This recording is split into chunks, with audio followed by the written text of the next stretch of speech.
She was lost in the void, surrounded by blackness and a panicking inability to breathe.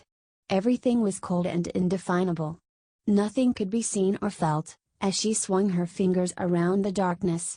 Then, the water fell out of her mouth, screaming as she felt something grip her shoulder.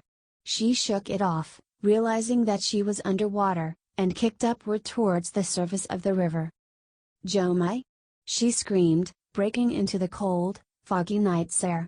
There was no response. She looked around and saw the gray, pewter tip of the dropship's tail sink below the surface of the dark, black water. There was nothing more to see besides the river bank, drifting by quickly as she was swept downstream. She swam desperately away from the sinking craft until she reached the soft, muddy edge of the land, obscured by a thick brush of tall grass.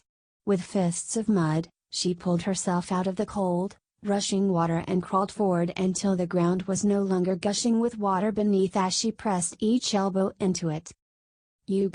She let out a desperate cry of exhaustion, and rolled onto her back with a thud. Looking up at the bright, glistening stars hanging high above, her mind was lulled by the solemn cacophony of buzzing crickets, filling the soundscape of the wild, lush night in the outskirts of New Sendai. She was dazed and without direction. Her body felt like a drained battery. Flashback. Images from a time long ago faded into the view of her mind's eye, lulling her away from the trauma.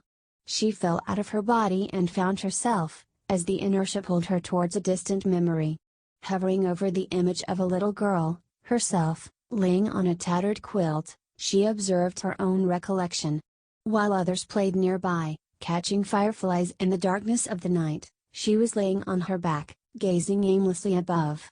The smell of wild grass filled her nose as she breathed in and looked up at the sky. A scattered array of twinkling stars were painted on the rich, black canvas of outer space above. With her hand stretched upward, her tiny finger hopped among them, bouncing along each point of light as she counted as many as she could. 27, 28, 29, 30, 31. But then, her finger got stuck in place. She felt an invisible force hold it there, pointing her towards the star. Yet, she felt not a single thread of fear in the entire fabric of her body. The warm currents of something which could only be described as an emotional nectar of love, began to fill her chest as she surrendered to the experience. The full tapestry of her being became saturated in it. Her thoughts slowed down, melting into a formless mass of purity. No fear, no shock. And as she focused her eyes on the humming yellow rays of a star flickering millions of light years away, she began to hear the faint hum of a deep, male voice chanting, far inside the chambers of her own mind. Kaluwa, Kaluwe, Kaluwa Bankos. Kaluwa, Kaluwe, Kaluwa Mai Kale. Kaluwa, Kaluwe, Kaluwa Bankos. Kaluwa, Kaluwe, Kaluwa Huchan Mai. At the top of her head she felt the gathering warmth of an etheric energy. Breathing deeply, the force built up slowly, until it suddenly ripped downwards, caressing the entire length of her spine with a comforting energetic glow of loving emotion. Her entire body felt as if it were morphed into the circuitry of an electric, kinetic, compassionate, moral energy. She pulled in a rich bag of air with a massive breath and arched her head back. As the energy receded back into her spine, a different voice entered into her mind, atop the rich background of chanting. Everything is going to be okay. We will be there for you when the time comes. Breathe in your fear and breathe out your faith. In flashback. But that was before she reached down and felt the searing pain on the side of her leg. A hand suddenly gripped her shoulder and she was ripped violently back into the present moment. The swinging waves of a familiar voice sprung into her ears. Are you alright? I think so, Jomai. Yeah, it's me. Listen, we got to go. This area may not be safe. Amiya sat up and scanned the water. Unigen. Something is very, very wrong. That was Unigen, but it wasn't Unigen. I don't know what that was. Me neither, I don't know what to say. Jomai reached out his hand. Come on, let's go. We gotta find a town or something, fast. Rising from the ground, they stumbled through the grassy thickness of the riverbed's brush, towards a nearby light away from the river.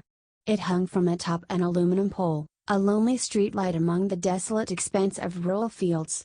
Amiya looked in the distance and saw a massive harvester droid, shaped like a tuning fork towering 100 feet in the air as it patrolled the empty crop fields. Beyond that, she saw the murky, magnificent arc of the pulse shield surrounding the perimeter of New Sendai. A surge of blue light tore up from the ground at the center of the dome, repeating every 60 seconds, replenishing its energetic vitality with a massive pulse of shielding plasma. The concentrated wave of energy lurched upwards until it hit an apex above the city and broke out in all directions, cascading downwards along the perfectly round contours of the shield's perimeter, a terrifying, dome-shaped fortress. Amiya gripped the sides of her face as they trekked through the brush. I don't get it. When I saw him pounding the cockpit access hatch, I tried to run a diagnostics scan on him, but I couldn't even get in. The access bridge was closed off. It was all black. Jomai shook his head. Are you sure it wasn't a bug? A terrible, unfortunate bug? This is the first time they let an AI from the outside in. It could have been an unintended consequence. There's no way. I built him from the ground up to be immune against a compromising, outside entity. 4 years of fighting shadow mafias in Sapporo was no joke. Well, whatever happened to him, an accident like that will have a very high profile. We're going to find out eventually. Oshiro must be launching an investigation already. Amiya nodded. For now we need to get our bearings and find a communications terminal somewhere around here. Amiya looked around. Both sides of the dark, isolated road was filled with endless fields of tall, wet grass. Under the dim blue light, the blades waved back and forth in the wind as if grazed by ghostly hands. It's all so dark and quiet, she said. It feels abandoned. Does anyone live here? I think it's best we don't find out, Jomai answered, pulling the bolt back on his pulse rifle. He pointed it down the road, where its farthest edge kissed the burning rim of New Sendai. Come on, let's go.